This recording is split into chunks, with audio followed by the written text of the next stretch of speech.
So hi! Welcome and welcome back to my YouTube channel, and for today's tutorial, ituturo ko sa inyo kung paano nga ba mag-transfer ng pera sa PayMaya papunta sa ating Shopee Pay. But first, kindly subscribe to my channel and don't forget to hit the subscribe button and the bell to notify you for my new updates. And if you want to learn more, just keep on watching and let's start! So ayan guys, ang first step natin is i-open lang muna natin yung ating PayMaya or yung ating Maya app. So, make sure guys na mayroong laman or may pondo yung inyong Maya account makapag-transfer tayo ng pera papunta sa Shopee Pay. So, login lang natin guys yung account natin. So, pagka-open guys, dito sa pinakang homepage ng ating Maya, itap nyo lang dito yung bank transfer. And dito guys, i-search or hanapin nyo lang dito yung Shopee Pay. So, scroll up lang natin.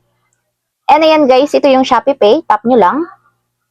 And ayan dito guys, fill upan lang natin yung information. So dito is amount, kung magkano yung isi-send natin. So for example is pesos. So ayan guys. And take note nga pala, bawat transaction guys is merong 15 pesos fee or kailangan guys magbayad tayo ng 15 pesos kada transaction. So maliles din siya guys sa ating Maya wallet. So, make sure na meron kayong pasobra na 15 pesos sa ating Maya once na magsisend kayo ng pera. So, ayan guys, naglagay ako ng 5 pesos.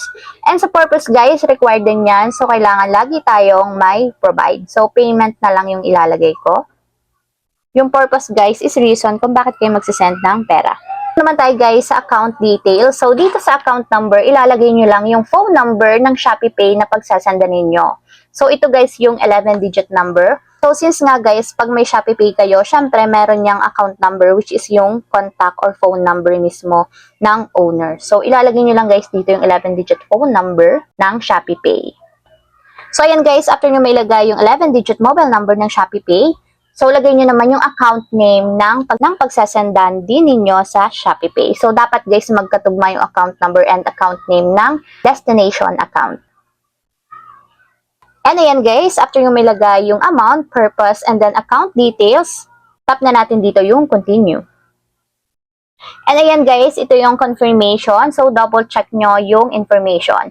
So, yung source is magagaling sa ating Maya wallet and then yung destination is papunta sa Shopee Pay ng account details na to. And then yung iti-transfer natin is 5 peso, transaction fee is 15 pesos, ang purpose niya is payment. So, total na maliles sa ating Maya wallet is 20 pesos. So, yun yung pinakang total. So, para ma-transfer guys and confirm, tap natin yung transfer.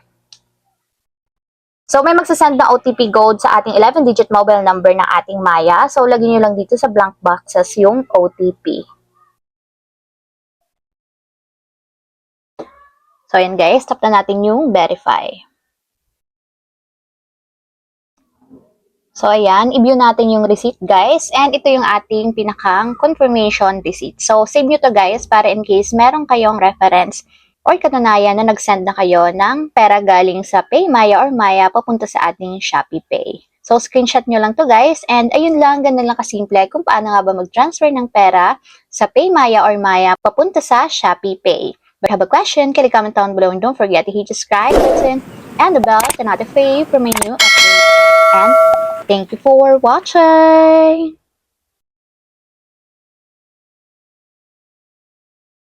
Living life, every day, late at night, not okay.